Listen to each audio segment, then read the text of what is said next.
Good afternoon, teacups. Welcome back to Spill the Tea Lou. Welcome back to Teacup Castle.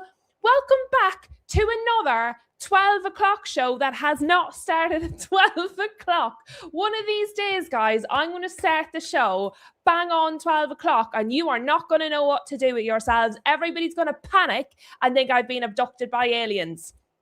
But thank you all very much for being here. Please do remember, as you file into the tea party, please do smash the like button. It does really help the channel out. It lets people know you're having a good time and that they should also come along and join the tea party.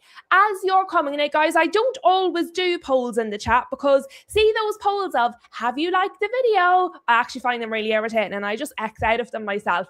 So unless I've something to actually ask, I try not to do polls. But today's is actually just my own curiosity. Today's poll is, who has had the best transfer window so far? And guys, I just want to emphasize the so far part. The transfer window is not over. Most teams are not done. There's plenty more going on in the news, in the transfer gossip, behind the scenes. So we need to just remember, to this point, up until this point, who's had the best window so far. And actually, I have to say, like, the options are surprising, but the options are based on, to be honest, 3 teams that I think are probably in the running, and then I just had to pick a fourth, so I put United in. So far, the reason some of the teams that you maybe would have expected to be in it, but aren't in it, let me explain. Manchester City have made one signing. They are not going to be in the running for best transfer window. So far, until this point right now, Arsenal have what? Solis and Meslier, the new wee keeper. So again, not a huge amount. And as I said, United, the only reason I've put United in, first of all, is they're my team and I needed to pick a number 4. But we've done 3. So we've done an extra deal. We've done Tielemans and Santos and Darlow. That's literally it. That's the only reason. There's no other reason. The 3 teams that I actually think are genuinely in the running for best transfer window so far. Am I emphasizing the so far part enough, people? Spurs obviously took off like a freight train. They signed like 6 players. Yes, we know there's more to do, but that's why I've said so far.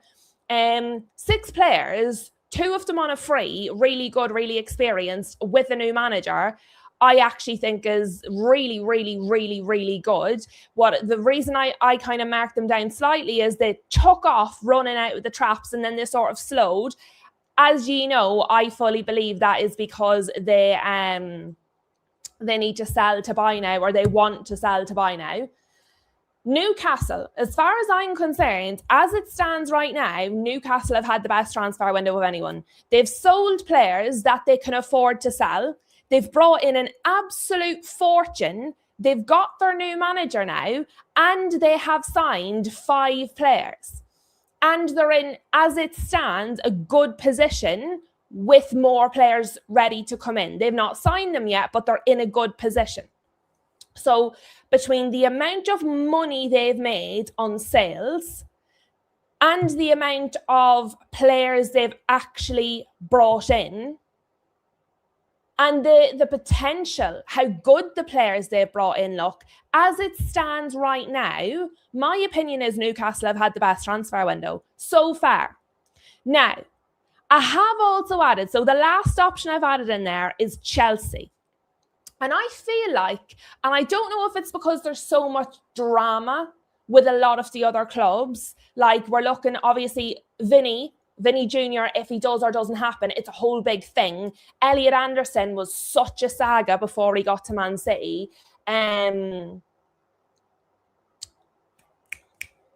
Mateus Fernandez, he was a saga before he went to Spurs. Bruno G, whether he happens or doesn't happen, similar to Vinny, is just a whole big drawn-out saga, regardless of how it ends up now. I feel like Chelsea are just going about their business like quietly, efficiently. there's not really much drama. There's not really much like saga. There's not really, I just feel like they're quietly just pottering away there. And they've had a number of outgoings and incomings. They've made sales. They've brought in money. They've also brought in players. We're about to discuss today some of the more deals that might be coming Chelsea's way. And I just think when you actually stop and look at what Chelsea have done so far, it's quite intelligent. It's quite understated. I feel like they're making intelligent moves. So for me, the three as it stands so far, things that have actually happened, not will happen, but have actually happened, where I stand is I would go Newcastle, and then I'm kind of stuck between Chelsea and Spurs, because while I think Spurs have done excellent business, I also think they've spent a lot of money and they have not yet addressed the main area that they need to address. I feel Chelsea are moving quite intelligent. They need to get a lot of players off the books because their squad's just too big. But what they're doing, it's just, I like the understated, like, not drama-ridden, drawn-out saga effect. I have to be honest, guys. So I would probably go Chelsea, then Spurs. As I said, I needed a fourth team, so I put United in. I couldn't think of anyone else to put in. Liverpool have done one. City have done one. Arsenal have done two, technically, if you include the goalkeeper. Not a lot. So United have not done a lot either, to be fair, but it was just, it was primarily I needed a fourth team. But let me see, because we're going to get into transfer news, but I was interested to see where people were at this moment in time with the transfer window so far. It was more just, as I said, my own curiosity. Let me see. So let me scroll up a little bit. Let me say hi, and then we will get started. So I did, at the start, I asked the teacups, as you join, please vote on the poll and let me know why you voted that way. So all boxed up, and Rob Always United, of course, into the chat good and early, and they obliged by giving me their reasons. So Rob was a little bit split between Newcastle and Spurs. And he went with Spurs because he feels like their signings are more ready to go. Newcastle signings are obviously a bit more of the unknown and therefore a bit more of a risk, which is totally fair. All boxed up, picked Chelsea because they seem to know what they're doing, which is kind of the vibe I'm getting. Spurs know a set of disparate influx who now need to combine to make a team. Newcastle gazumped and trodden on a lot, but they could be a surprise with some shrewd buys. And United, well, they're far from done. Yeah, and that's what I mean. United, I don't really think is in the running. I could have put any team there as the fourth team. It just made no difference. Let me see. There was a good old chatter. There's our Gaz. Hello. Oh, I swear to God, YouTube is out to get me the last 3 days. The gremlins on YouTube, they're out to get me, lads. They are at it. Let me see. Shem has joined. You're having a heat wave. It's warm here, but it's not like it's like a heavy heat here. It's not like sunny hot, which is actually quite irritating. I hate that. Let me see. Shem did not give us any explanation for his choice. He just wanted to talk about what other people picked, which is a different tactic. Hold on. I'm halfway down the screen. Give me a second. There we go. I just looked really short there. I was like, there's just a whole load of space above my head. I look like I've shrank 6 inches since yesterday. Daz is in the chat with us. Hello to Daz. Danny has also joined us. And Mohammed, hello to you guys. Paige is in the house as well. Everybody saying hi. There is Footy Corner TV. Hello to you. Shem says Fulham are quietly doing business too. Just picked up 2 really good young players from Madrid this week. Excellent price. Poise. Excellent poise. Excellent point from Shem. I saw one of them. I cannot remember his name. Was it Garcia? Might have been his name. I can't remember. I have seen that, to be fair, from Fulham. I have. That is a good point. Mohammed says the top 5, if you think about it, have all had poor transfer windows so far. Absolutely correct and right. The final boss is in the house. Hello to the final boss. Footy Corner backing up Gaz's point Shem's point, about Fulham. Fairs. I'm open to it, guys. I'm open to it. Kai is in the house. Hello to Kai and welcome. Nice to see you. And Huge says, I picked Chelsea because they've got good sales too. Gaz says, I forgot about Darlow. Most people don't seem to be counting him. I'll tell you, most people don't seem to be counting him because they've been told by kind of big personalities, oh, well, a backup goalkeeper doesn't count. Sorry, lads. Do you see when you're in the cup and your backup goalkeeper's all you have and they are what stands between you and getting knocked out? They bloody well count then. See, when Bayindir was our backup, it counted because he was terrible. Now we've got a decent backup, it doesn't count. So, yeah, that's the problem with things. People look at it through whatever lens suits them. But you see when you're in one of the cups and it's Darlow in the net, and we need him to be good because otherwise we get knocked out, all of a sudden he's going to be really important. Do you see if he makes a bad mistake and we get knocked out, he'll be really important then. So I just think you have to recognise every single player in the squad is so important because you never know when they're going to need to be called upon. Like, there was one of the teams last season ended up having to play their third. Who was it? Liverpool. What's your wee chap called at Liverpool, the goalkeeper? Woodman? Is it Woodman? Like, because Alisson was injured, Mamardashvili was injured, and they ended up having to go to their third choice. So I think more than ever, squads are important. And so I think it's important that we recognise Darlow and Meslier as a sign-in because it's highly important. Let me see. Yep, that's exactly it. Shem says 6 players in, but none in over a month, which is exactly what I was talking about when I said they started off real fast and then they slowed down.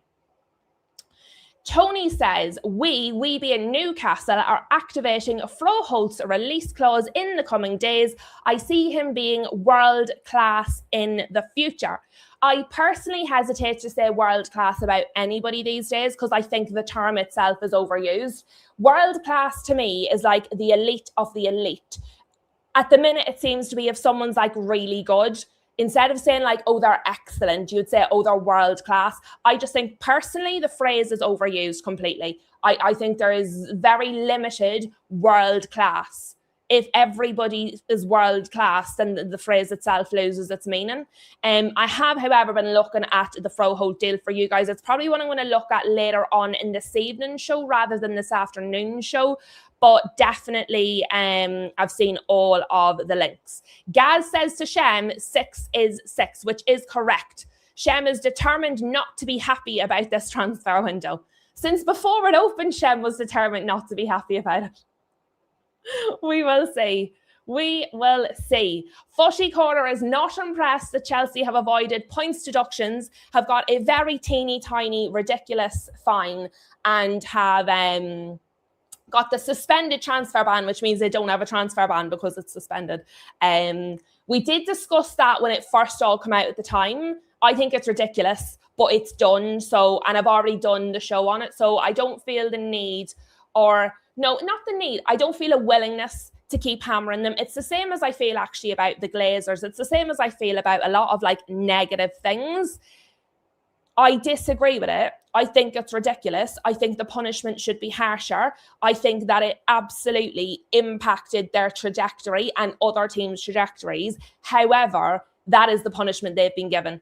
And I'm going to have the same attitude whenever it's with Man City. I'll probably do, whatever happens, I'll probably do a show whenever that result comes out.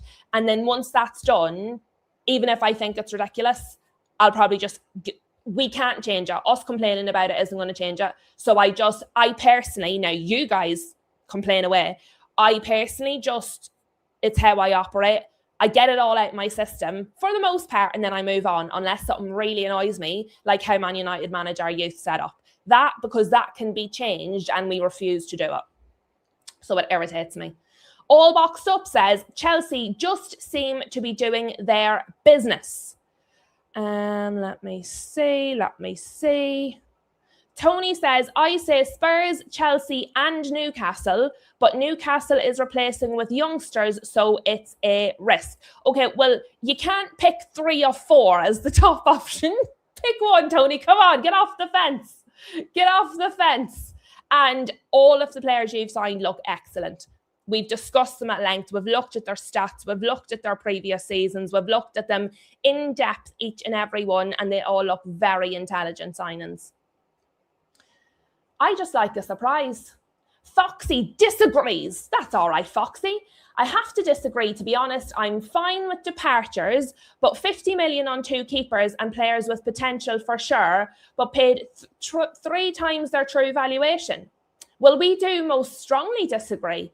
I think your business has been excellent. I think the prices you've paid have been excellent. I think particularly given the prices that are being paid for other players in this window in the same positions, and not all of them from within the Premier League, I think the prices you've paid have been absolutely phenomenal.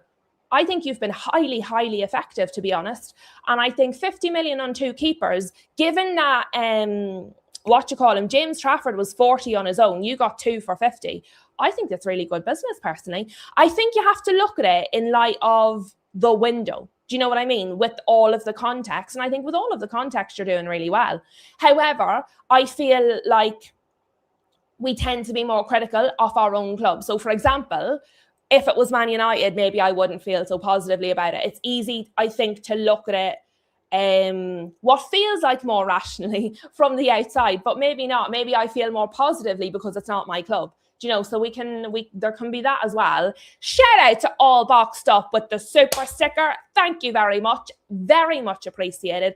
Kicking us off with the super stickers today, unboxing the rest of the show. Very, very much appreciated. Thank you so much, All Boxed Up.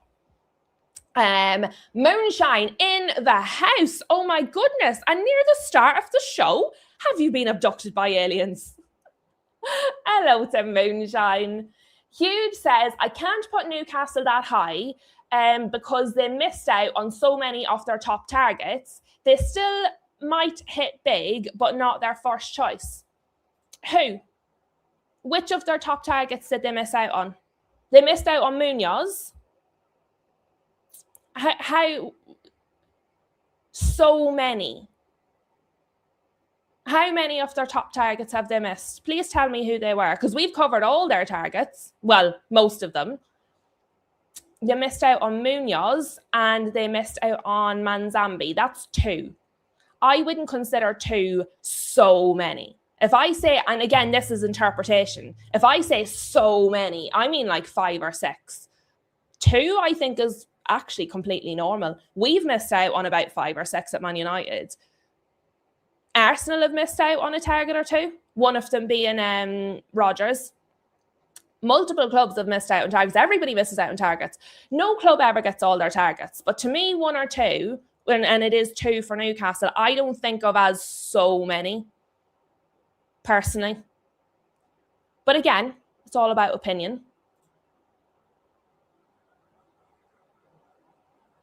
Foxy says, the most worrying part is we have really no depth at full-back positions, especially when you take into account Livramento's injury record. We have a lot of work still to do.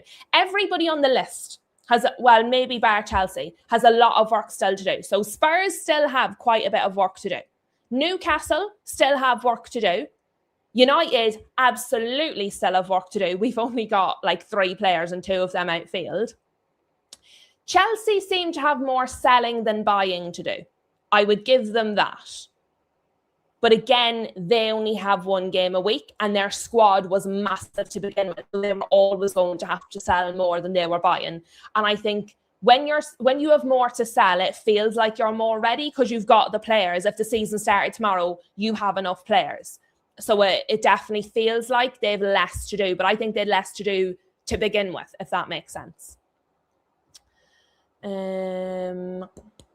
Tony says, really, we have sold players for very good prices. We lost vital players, but we didn't give them away. I agree. And I suppose I'm coming at it from the point of view of United, who absolutely do just give them away. It does my absolute nothing.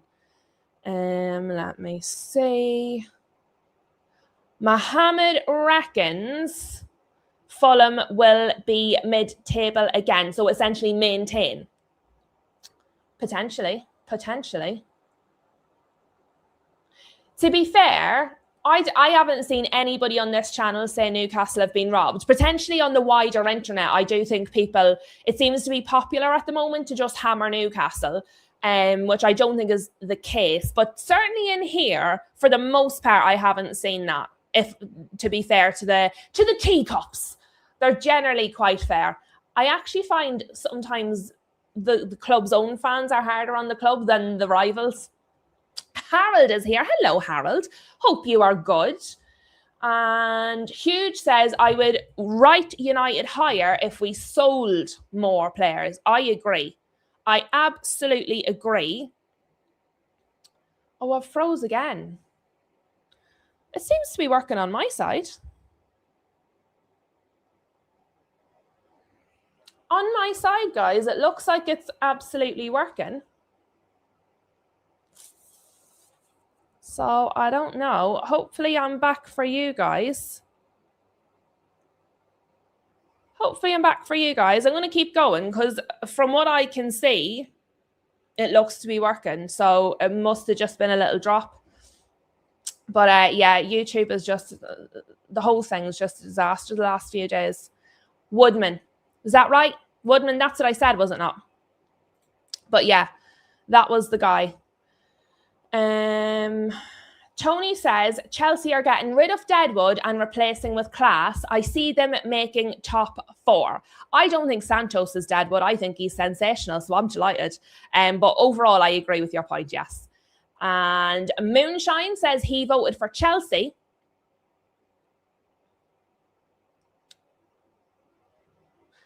Shem says, Udogie is world class and being injured without even playing, quickly followed by Maddison.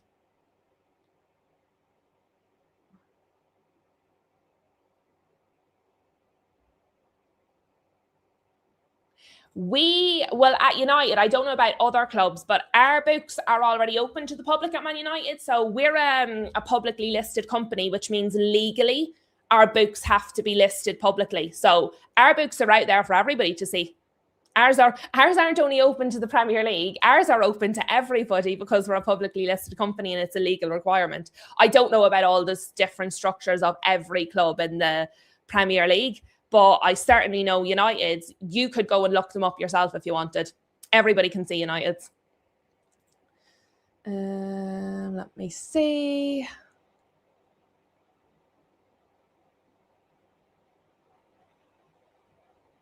Shem says he would love Gakpo because Moonshine asked him. Also likes Marmouche and Osimhen. I mean, nothing major, Shem. Nothing major. Like check. Have you hit the like button? Right, let me scroll forward because I'm missing loads of comments here. I'm way behind. That's incorrect. You were definitely interested. You were definitely interested. We were talking about him for ages before he went to Liverpool. You were absolutely interested, 100%.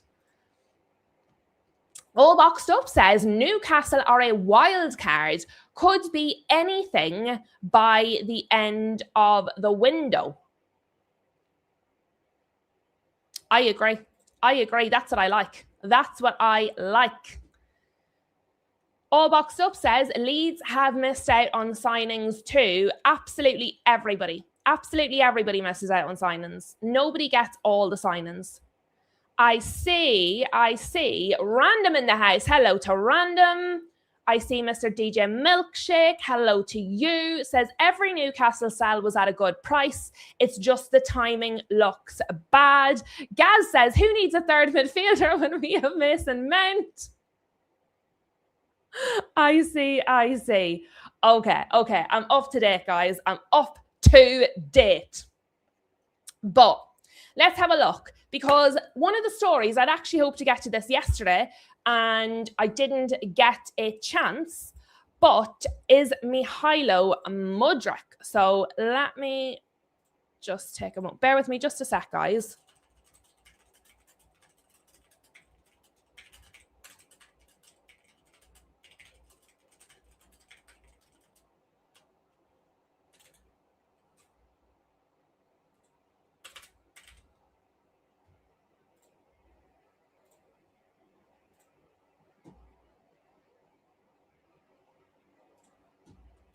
Exactly.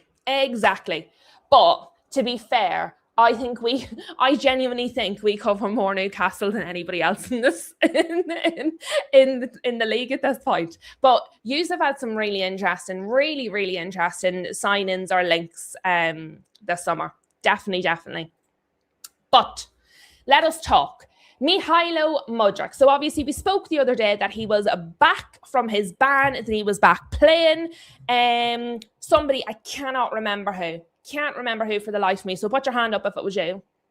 I said at the time, I think, he'll be shifted on, that he won't be kept. And I said, but look, he's being sent directly out for the pre-season tour. He's left already. He's on his way to the pre-season tour. They're obviously, not completely opposed to the idea if they're setting him straight out to the tour. Otherwise, they would just let him train and regain fitness in England.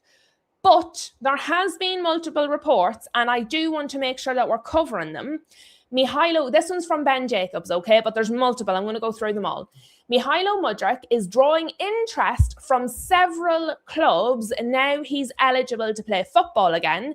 Mudryk will finish Chelsea's pre-season tour in Asia and then assess next steps.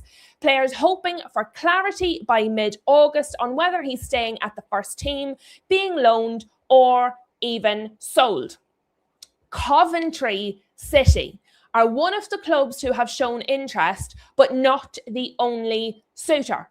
Chelsea want to assess Mudryk's form and fitness first, then will work with the player to find the best solution for all parties. So essentially, what they want to do is have a look at him, see if he's coming back in any way decent. If he is, they'll give him a shot. If he doesn't look like he's going to be at the races this season, they might loan him out, let him get his fitness back up elsewhere, get back into the swing of it. If that goes well, take him back. If not, sell him. Or they might just say, do you know what? We don't see you making it back to where you were. Let's just sell you entirely. But they essentially just want to assess him first. So they don't know. Nobody knows because they don't know yet because they want to see him first, which makes absolute, complete sense. It was you, the final boss. Yes, it was. The dopamine. It was. The final boss said, that was me. Dopamine was good while it lasted. It was you. I knew that. I knew somebody said it. Thank you. Good job. Now, this has been put out by Jack Rosser in The Sun, but it has also been reposted by Nazar Kinsella, who I believe is... It is BBC. So, Jack has posted this from The Sun. Nazar from the BBC has reposted it. It sort of echoes what Ben Jacobs is saying, because obviously not everybody... People have different journalists that they think are more reliable than others. So if you can get it from multiple journalists across the board and multiple publications, it gives it a bit more credence. So this is what Jack had to say. Chelsea have already been inundated with inquiries for Mihailo Mudryk. 3 Premier League clubs, including Coventry, have been in contact, as have another 3 from Europe. Mudryk is in Hong Kong with Chelsea. No decision made on his future yet. Now, obviously, Mihailo Mudryk is an attacker. He's a winger, plays primarily on the left. And what is one of the most popular positions that people are looking for players in this summer is left wing. There's a whole heap of clubs looking for left wingers and wingers in general, to be fair. This is interesting, and I think no matter how this comes, where it falls, I think it's going to be really, really interesting. Absolutely nobody knows how he's going to come back this season. He might come back and absolutely smash it. He's been waiting for this moment. He's been looking forward to this moment. He's what would be generally considered the prime years of somebody's career. If he comes back in and hits the ground running, wherever he is, that's going to be immense. If he comes back and it's, rust and it takes him a little while and he has to sort of literally find his feet again, it's just unknown. It's more unknown. I'm genuinely, lads, I'm so excited for this Premier League season. There is so much unknown at so many clubs on so many levels: managerial, player, squad, teams and competitions they've not been in before or not been in for a while. The whole thing, I just think it's totally unpredictable. I think it's absolutely impossible to predict. But this Mykhailo Mudryk one, I think is going to be one of the most interesting deals of the summer, if anything happens. And if they keep him, he's literally going to be like a new player, because he's unknown to you now what he is, and you haven't had him for a year and a half, you told me, the final boss. I find it fascinating to see how this plays out. The final boss says, let me see, I would send him on loan personally and then see how he does. And I think that might be what Chelsea are considering. Get a look at him, and if he doesn't look kind of like he's going to be fit enough, fast enough for this season, send him out on loan and basically let him get his fitness back up elsewhere, and then make a decision without having the risk of it not working in your team.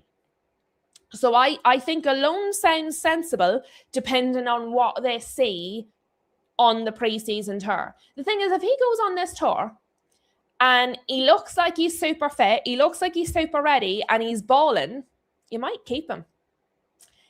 If you loan him, let's say, so you might sell him, and there's multiple clubs interested. If you loan him, though, do you want to send him to Coventry? There's 3 Premier League clubs. The only one named is Coventry. Who are the other 2? That's what I want to know. Why tell me there's 3 and then only name one of them? Who are the other 2? Very interesting. Very, very interesting. And also, if it's a loan, will you want him in the Premier League where you're facing him? Or will you want him in Europe? I think if you loan him to the Premier League, it's a much better indication of what he would be able to do for Chelsea. But also, he's a threat to you. Do you know what I mean? So there's this whole, just this one player by himself is like a whole scenario. Love it. Absolutely love it.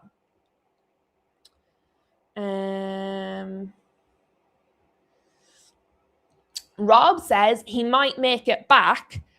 Do you know what?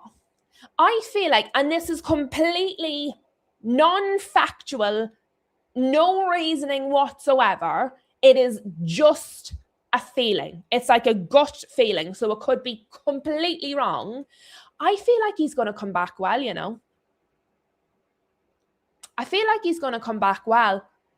I do. No reason at all. None whatsoever. If you said why, I don't know. It's just a feeling. Might be wrong, but we'll see. So I agree with you, Rob. I think he might make a comeback. Not to be like superstar amazing, but certainly to be at the level he was before, if not slightly better, because he's a little bit more mature.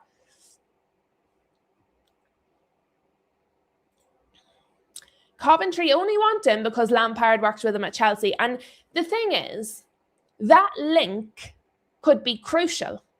Working with somebody who understands Chelsea. So if you decide the best thing to do is loan him out and try and get him back up to speed, if he's working with somebody who understands your club, who's like prepping him to come back and be reintegrated, I mean, is that a bad thing or is that actually just really intelligent? You know what I mean? He wasn't necessarily ripping up trees when he was available, says the final boss. They were saying he was on par with Anthony. He might come back better though. See, do you know when you're doing something and you're like doing it, and when you're in the throes of it, you can't see the wood for the trees. And then you stop and you pause and you rest and you take a step back, and then you get another opportunity. You approach the thing differently because you take the experience you had, you take the new maturity that you've got, you put them together, and then sometimes you get a better result because you're going into the situation with more information. He might actually genuinely come back better than he was before he went off. Genuinely. It's a possibility. He might not, but it's a real possibility. It happens. Foxy says Coventry's a great option. Lampard will develop him well and he'll get regular game time. So, good point. Tony says, better to have a threat you can get back than lose it completely. And I think then it will come down to who would be willing to take him on loan. Because if some of these teams want to buy him outright, they may not be interested in loans. So I think that'll come into it as well. The way I say tour, that's how you say it, tour. That's how that word is said. Oh dear. Oh dear. Yes. Guys, if you're not seeing all the messages, or if I'm talking about messages or people and you're like, I can't see those people, where are they? Make sure your messages are set to all and not just like whatever random on YouTube sets it to, because otherwise you're missing part of the conversation. So if you're wondering, has Louise made people up? Who is she talking to? We can't see these comments. Make sure your messages are set to all. That could be what it is.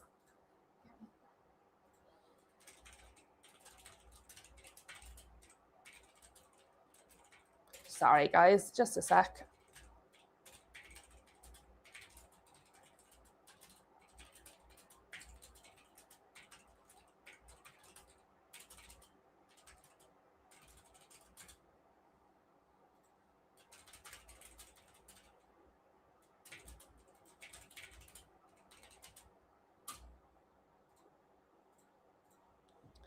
Now, Mohammed said, even though we haven't signed many players, I'm excited for Liverpool still, maybe because we will be better than last season with the football and my expectations are lower. Is that crazy? I don't think that is crazy. I think that's entirely logical. So first of all, you had a massive window last summer. Most of those players did not reach the heights that you expected, either through injury or through the manager not being able to get the best out of them, or through a longer adjustment period than expected. I think Areola will definitely get more out of the players than Slot. I also think you're probably going to, like, what is the chances of Isak breaking his leg again? Do you know what I mean? Ekitike ended up being out for quite a period at the end of the season. The chances of having that many long-term serious injuries all over again is probably unlikely. So I agree with you. I think immediately, even without signings, you are in a better position than you were in last season because you have a better coach and you're hoping not to have that many injuries all over again. I also think this is a really important part. So last season, your expectations, most of the Liverpool fan base, was that you were going to win the league. That was the expectation from most of your fans. If the expectation is now get Champions League and potentially a cup, immediately that changes. It changes, and I talk about this, it changes the lens that you're looking at the information through. So if you're looking at you finish fourth and you win the FA Cup, last season you'd have been disappointed with that because you expected to win the league. If next season you finish fourth and win an FA Cup, that's kind of what you're aiming for. So you would feel like you had achieved your aim and you'd be quite pleased with it. So just nothing will have changed except for the lens that you're looking at it through. So yes, lower expectations and potentially some of last summer signings kicking in this season, I do think makes you better straight away. I do also think you need more, particularly at centre-back and particularly on the wing. But overall, I think this is a fair thing to say. I completely agree, Mohammed. Let me see. Let me go forward. Moonshine says, I'm excited because we have a good coach, but not if they don't give him the players he needs. That's on recruitment. Iraola said he needs new players. Well, he does, because he needs players that will be able to play his system in terms of the athleticism. To play his system requires athleticism because it's very front-footed, it's very attacking, it's very fast-paced, it's very forward-thinking. There's not a lot of side-to-side passing with Iraola. So you need your players to be quite athletic. And if they're old and injury-prone, that's not going to work in his system.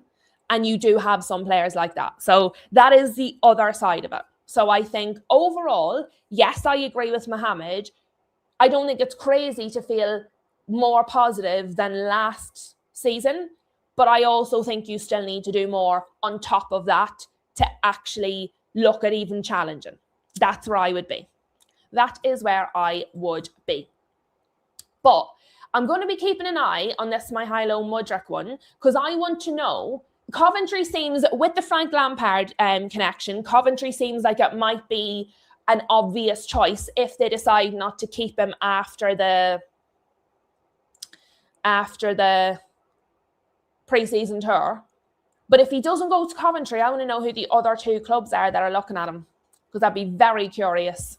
Very curious. Villa have a tendency to take in just players that don't have a home. I know they've taken Garnacho in, but would they take Mudryk as well? You're looking at maybe, who else? Where else might he go that are just kind of on the periphery? So I'd be very interested to see how it goes. And I will need the Chelsea fans to keep me up to date with how he's performing on your pre-season tour. That will help me. That will help me. But, see, it's not all about Mihailo Mudryk. Flossie, it's like you read my mind. It's literally like you read my mind. When I was like, what other team? I thought Everton. And I was like, I can't just keep recommending players to Everton. Who's the other player? Delap. I keep saying Delap Everton, Delap Everton. I keep saying it. So when I saw Mudryk Everton, I was like, I can't just say Everton again. It feels like, but I feel like he's quite a robust physical player. Again, like Delap. And I do feel like that's the kind of team that would maybe suit Mudryk. And I also think that Moyes would probably be able to do all right with him. And don't forget, they had Jack Grealish last season, who looks like he's going to be staying at City this season. So would they maybe want to bring in a Mudryk on a loan? Because they had Grealish on a loan. It makes sense. I'm glad you said it, though. I was like, it can't be me to say Everton again. But it makes sense. I feel like he would fit them. And they do have a Grealish hole now who's not going back with them. I think both Delap and Mudryk feel like Everton player. Genuinely, they do. But I was like, it can't be me. So thank you to Flossie for saying what was in my brain. NS Sports has joined us. Hello to you. And let me see. So the next one I want to talk about, sticking with Chelsea, is Axel Disasi. I don't know if there's any truth in Atletico looking at Grealish, but at the moment, he's not even on pre-season tour because he's still recovering from injury. And by all accounts, Maresca would like to try and reintegrate him back into the City squad. So Atletico might admire him. That could be absolutely true. But there's, as far as I know, there's absolutely no deals whatsoever going on with Grealish because he's still recovering from injury, to my knowledge. That's all right. I'm sure they're allowed to buy more than one. Maybe they won't want to. But if I was you guys, I'd be like, hey, we'll do you a good deal. We'll sell you one and we'll loan you one. I'd be doing my best with that. But Fabrice Hawkins, who's been all right so far this summer, has said Crystal Palace are set to submit an offer to Chelsea for Axel Disasi. The French defender has emerged as Palace's priority target to replace Maxence Lacroix, with talks between the clubs currently ongoing. Italian clubs remain attentive to the situation.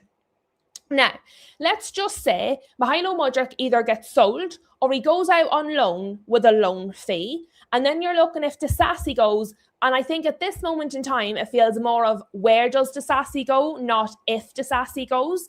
That's all money back into the kitty for Chelsea. And it also brings down their squad numbers, which they need to do because at the moment they literally just have too many.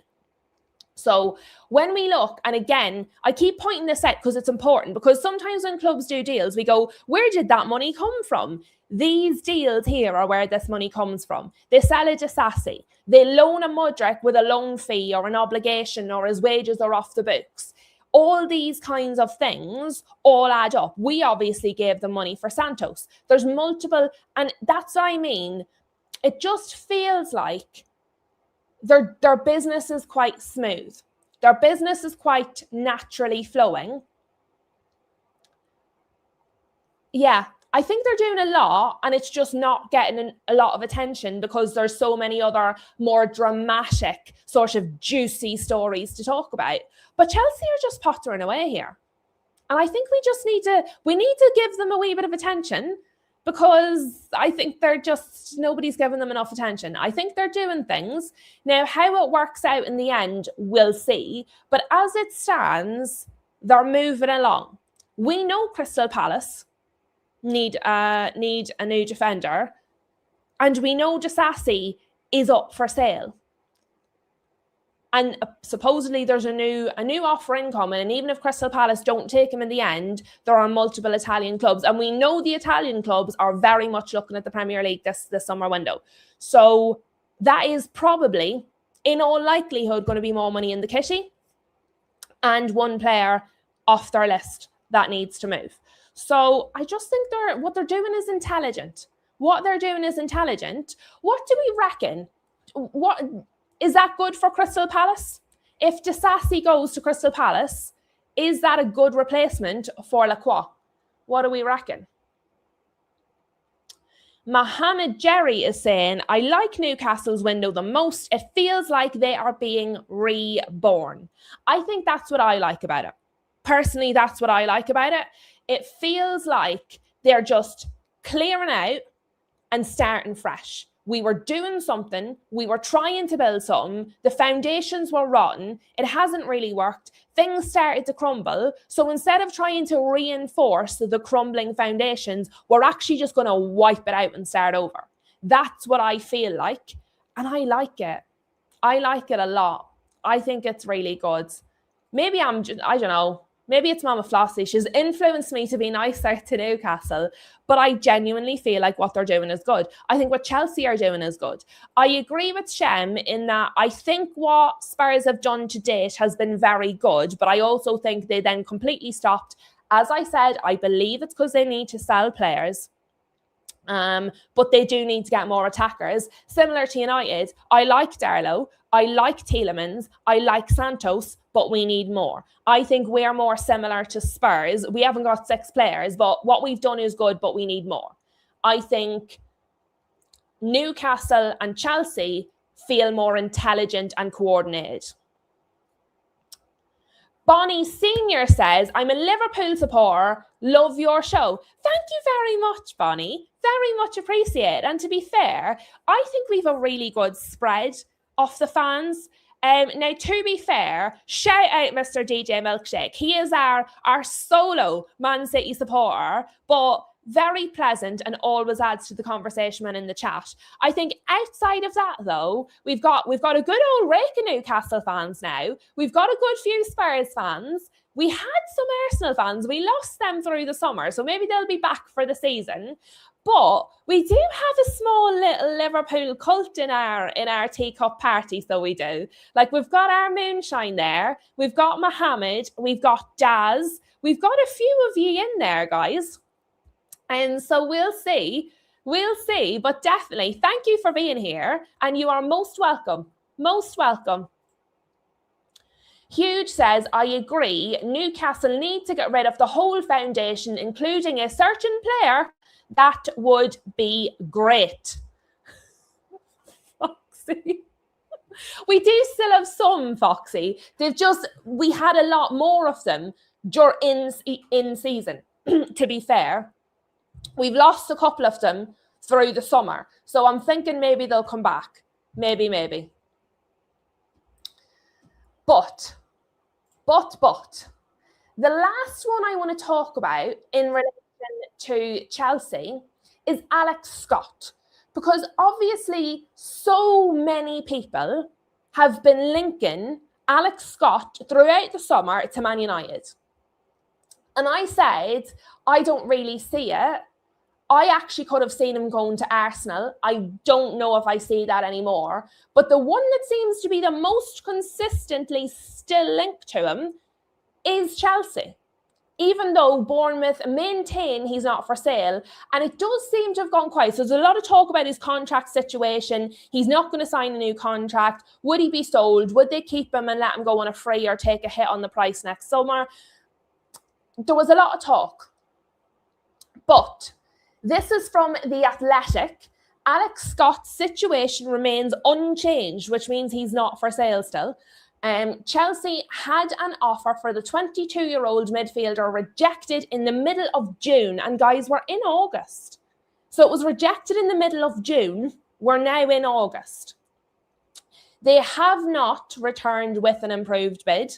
Scott has 2 years left on his contract and has so far resisted Bournemouth's offer of an extension.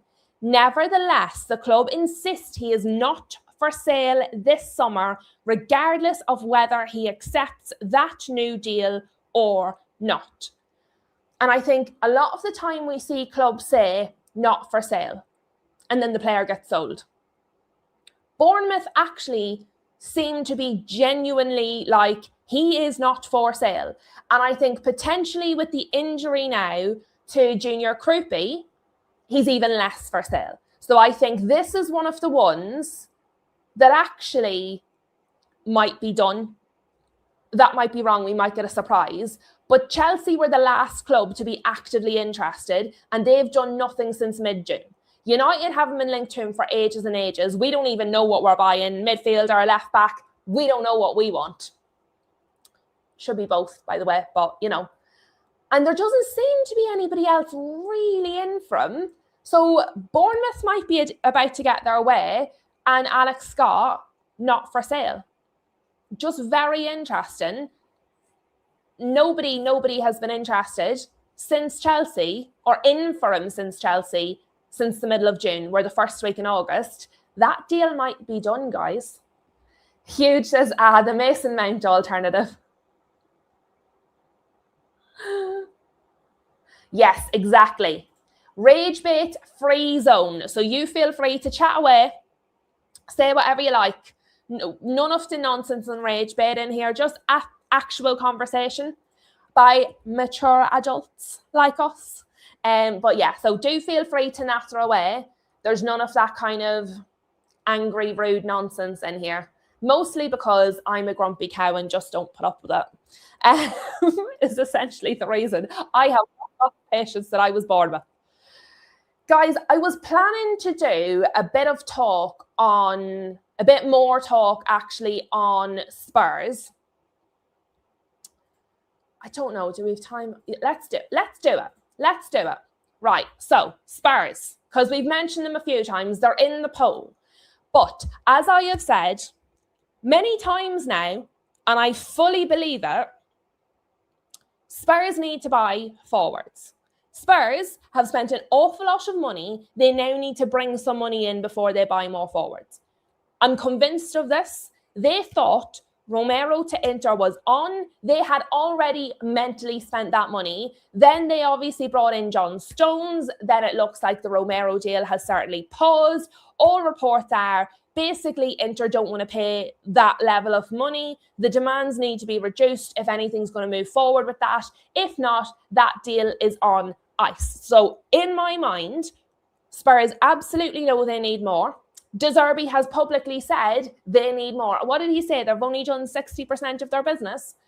They need to bring in money before they spend more. I think that's clear as day.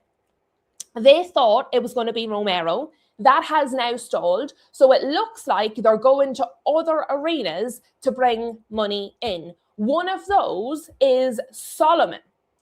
Tottenham and West Ham United are in negotiations for the permanent transfer of Manor Solomon.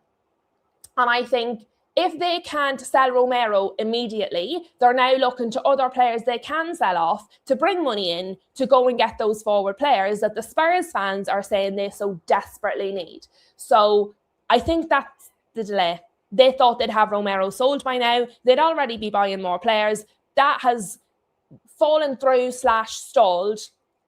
They need to look to other places to find that money. And I think once they've got another couple of sales under their belt, they're definitely going to go and buy more players. That's where I'm at with Spurs. But Tottenham, and by the way, this is in The Athletic, Tottenham and West Ham United are in negotiations for the permanent transfer of Manor Solomon. Solomon joined Spurs in 2023, but has appeared in just 5 Premier League games for them, having suffered an injury in his first season and then spent time on loan at Leeds, Villarreal and Fiorentina. Now, what do we think of this? I see Shem's reaction in the chat, so let me come straight to Shem, who says, what's rage baiting? No more Spurs. What? I think you rage bait yourself at this point. I'll be honest, Shem. You seem to spend more time raging than you do any other emotion. So I think you're rage baiting yourself at this point. But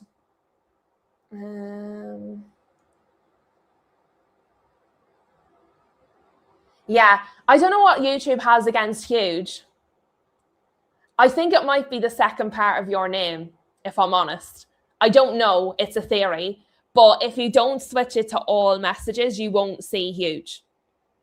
You just won't see him. I believe it's the second word in your name. I don't know, but YouTube can be a bit sensitive, as we know. So if you don't have it set to all, you won't see huge. As All Boxed Up has just discovered. And there's another one. Yes, Lucas Bergvall, another one on their list. Let me go. I have a list here. So obviously we've just spoken about Romero that they want to sell. We've just mentioned Solomon. If he's not playing matches for them, he's played 5 matches for them ever, sell him, get the money in, put it towards an attacking player, which you absolutely need and will use 100%. Another one, as Tony says here, is Lucas Bergvall. Spurs are highly receptive to selling the Swedish midfielder this summer. The club has a firm asking price of £60 million, drawing substantial interest from Newcastle United and Aston Villa. I think that substantial interest from Newcastle United is grossly exaggerated. I believe there's interest. I believe he's on a list somewhere. I certainly don't believe there's substantial interest. Obviously, Spurs have already turned down multiple offers for Lucas Bergvall that fell short of their asking price, the £60 million. But it may come to a point, if you can't shift Romero, you might have to lower the asking price for Bergvall to bring in your attackers that you want to get. But Manor Solomon, if you get any sort of a decent price for him, that will go towards it. And obviously we know there's been rumours on and off all summer about Jed Spence. He's for sale, he's not, other teams want him, they don't. Again, he might be somebody that you have to move on if you can't sell Romero. If you're not prepared to reduce your price for Bergvall, do you have to sell Jed Spence? Because you do, I think at this point, you do have to sell to buy. Therefore, you need to decide, okay, who are we going to sell? Who are we able to sell? Who is able to fetch the prices that we want in order for us to buy these attackers that we absolutely need? So I think that's where it is. According to Kieran Gill, Spurs want Nicholas Jackson. We did see those prices previously. those stories previously. I haven't seen it in the last few days. I wonder, was it Kieran Gill in the first place? It might have been. Because there's been nothing since the initial report that I saw, but I will double check it.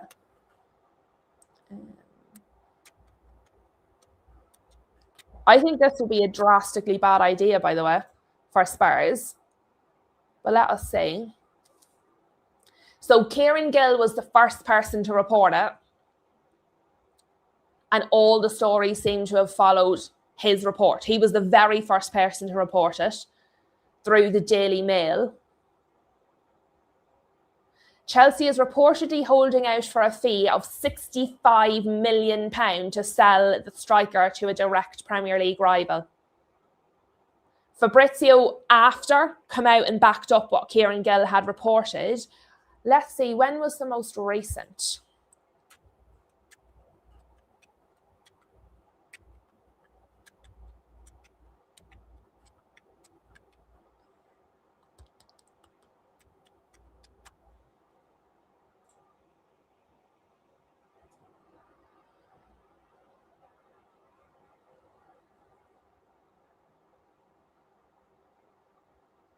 Okay, so a new report has come back out today reiterating that. Okay, fair enough. I hadn't seen the one from today. I saw the previous one. I hadn't seen the one from today.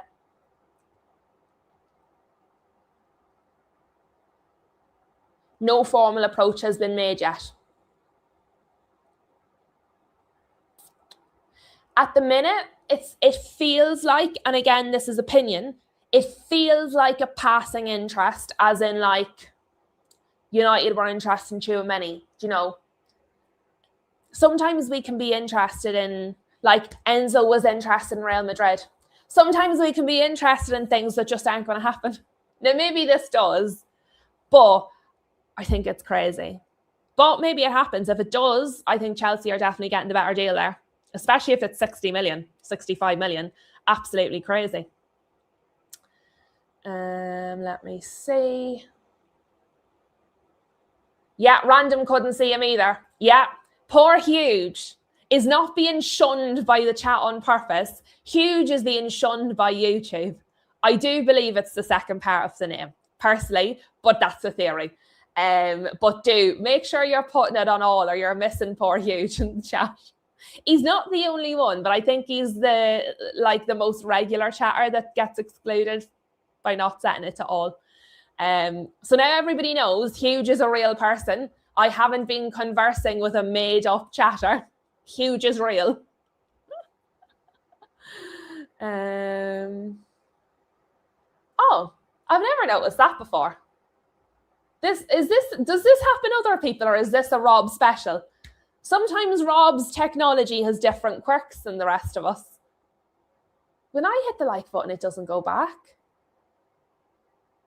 Maybe it depends on the device. Might depend on the device, because I know sometimes it depends if you're on a different device, YouTube does different things.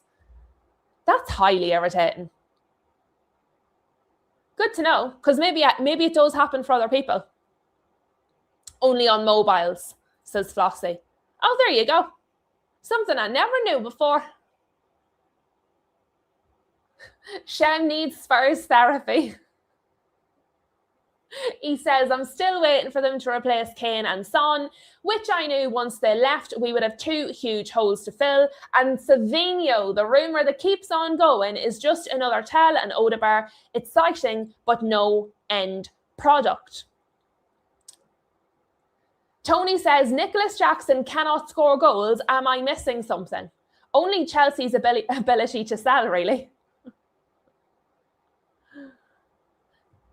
Shem and Richie and Solanke, those strikers that have been trying to get us relegated since they showed up. To be fair, I think they're trying their best. Their best just maybe isn't quite the level that you need, to be fair. I don't think they're actively trying to get you relegated.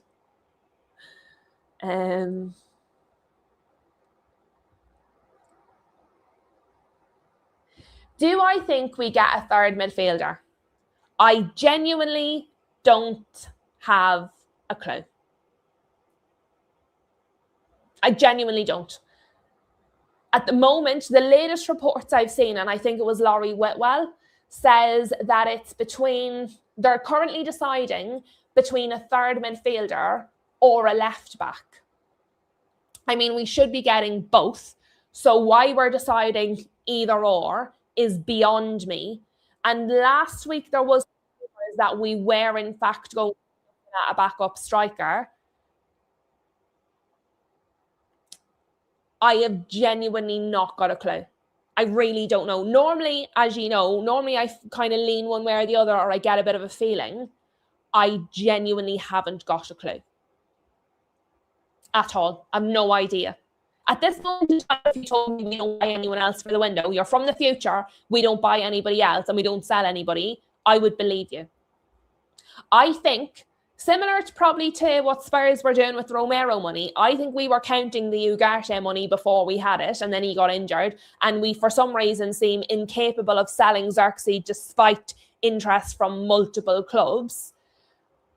And I think we've left ourselves short. Because people keep talking about this money that we had in January to spend. I think that's gone into, do you remember the debt repayment or the debt reduction, or there was money paid off the capital of the debt since January? I think that was paid using that money. I think it's been used for something else. I genuinely not got a clue. Not got a clue. Wells says, with a different take, so interesting, Savinho to me could be unleashed under a different manager. Pep stifles his wingers, so I think Savinho isn't as bad as people say, which is fair because that was my take on Jack Grealish. I feel like Jack Grealish was better than he showed himself under Pep Guardiola because I just think the style of play didn't suit the way that Jack Grealish plays. I don't know much about Savinho other than the City stuff, so I don't really have an opinion, but I'd be certainly open to seeing that. Could be really interesting. So really good point from Wes. Is it a case that the play style just didn't suit Savinho, made him look worse than he is? Absolutely really good point. Let me see.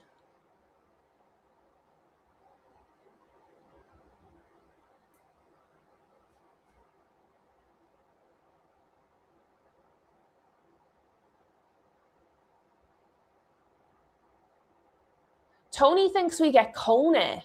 I hope we don't. I really hope we don't.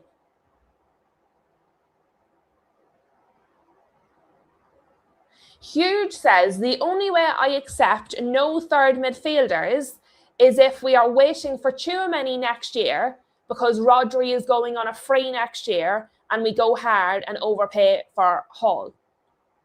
I disagree. I don't want Tchouaméni because he doesn't want us. He wants to be at Real Madrid. His love is Real Madrid. It's not that...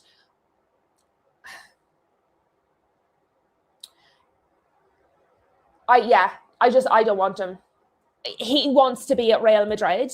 I don't want a player who actively wants to be elsewhere, personally. And I'll be honest, I think Hall's a good player, but I'm starting to get this thing of overrated because people just won't shut up about him. And I actually don't think he is overrated. I genuinely think he's a really good player, but I'm sick. All I hear about United is Lewis Hall, Lewis Hall, Lewis Hall. The deal for Lewis Hall was never on. The deal was never on. The row between him and Eddie Howe was made up. He actually, quite the opposite, really liked Eddie Howe and appreciated the opportunities he had given him to even get the recognition he's got. His family are lifelong supporters, and that doesn't mean on its own we won't move because Rooney, Everton. And also, we have actively put out there that we are concentrating on the midfield and we don't want a left back. And we seem to think that we can just play Mazraoui or Dallo or Dorgu there if Luke Shaw gets injured and we don't need one. So, hearing about Hall to United every single day for the last 2 months, when I think for the most part it's nonsense, has actually just driven me off the deal. It's nothing to do with the player. I think Lewis Hall is a very good young player. It irritates me just talking about the same player over and over and over and over again when I don't think there's much to it. That may have changed with Eddie Howe leaving. I don't believe so. If something actually happens other than United admire Lewis Hall, you can't win the lotto if you don't buy a ticket. So if we're not negotiating or actively trying to do anything to buy him, I don't care how much we admire him. It's entirely irrelevant. Do you know what I mean? So the heart wants what the heart wants. If you want Tchouaméni and Lewis Hall, that is your prerogative. I am just now at a point where I got to this point with Mateus Fernandes quite early in that deal as well, where I was like, I'm just sick of talking about it. Either do it or don't, but stop talking about it. Like, what is the, like, do you know what I mean? You can't win the lotto if you don't buy a ticket. That's where it is. So it just frustrates me. Not that you want to buy him, but that people are talking as if the deal was on and then it's not and then it is. Until we actively try and do anything about it, i.e. speak to the player and or Newcastle or intermediaries, the deal is not on in any capacity. So to then say it's off is just completely disingenuous, and it just starts to frustrate me. It just starts to frustrate me. Anyway, Wes says, Grealish to me is Jamie Tart when he's the star, the Maverick. Pep is a robot-only guy. He lets people off the leash, was messy. Look at Ibra's words on Pep. Yeah, I just think it wasn't a good combination of player and manager, that's all. Good manager, good player, bad combo, I personally think. All Boxed Up says, I've never took to Grealish, more bothered about his hair and falling over to me. Totally fair. There's definitely people going to agree with that. Tony says, Hall is going to likely be the best English left back for years, but people are putting way too much pressure on him. Grace with the Dallo prop.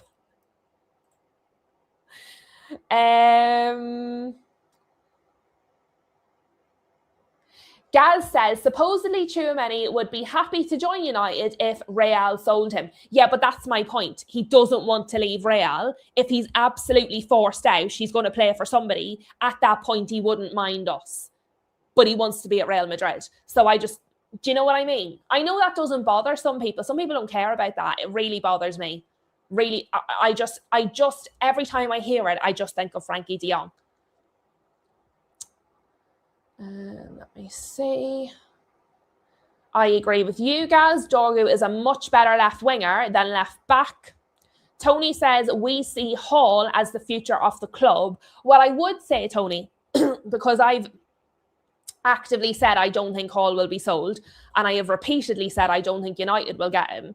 However, I don't think any club can say this player is definitely not going anywhere, except maybe Bournemouth because they're doing it with Alex Scott. But I mean, multiple times Newcastle have said this player is absolutely definitely not for sale, and then he's ended up being sold. So I think in the most part, I think 95% of the time for most clubs, when they say a player is not for sale, that means they don't want to sell them. It doesn't mean that they're impossible to get. As I said, I don't think it happens, but I also just don't think you can say not for sale, because it's so unusual that actually then happens. That is why Alex Scott is such an anomaly, because it's so unusual that a player says it and then actually sticks to it.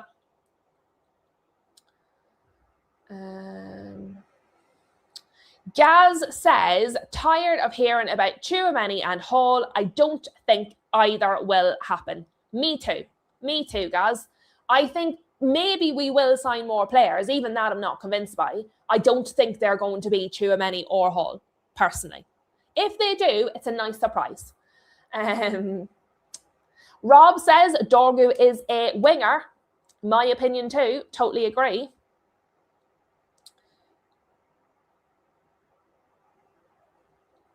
Wes says, Tchouaméni reminds me so much of early Casemiro. He knuckled down and stayed fit. There's a good DM shithouse in there. Guys, we have been here for an hour and 15 minutes. It is time.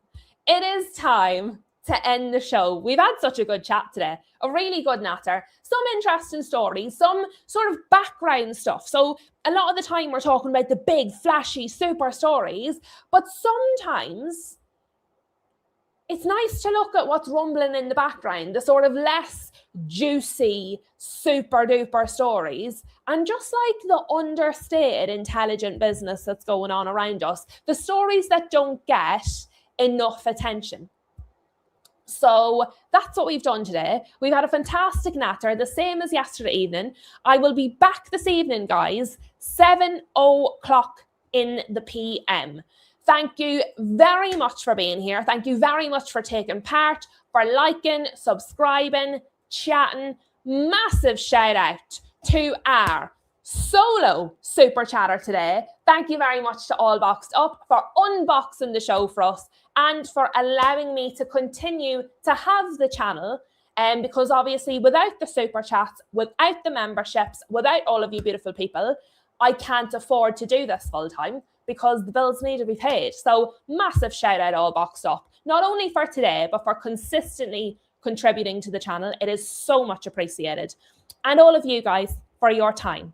Hopefully I will see you back here 7:00 this evening. Have a wonderful afternoon. And yeah, just enjoy yourselves.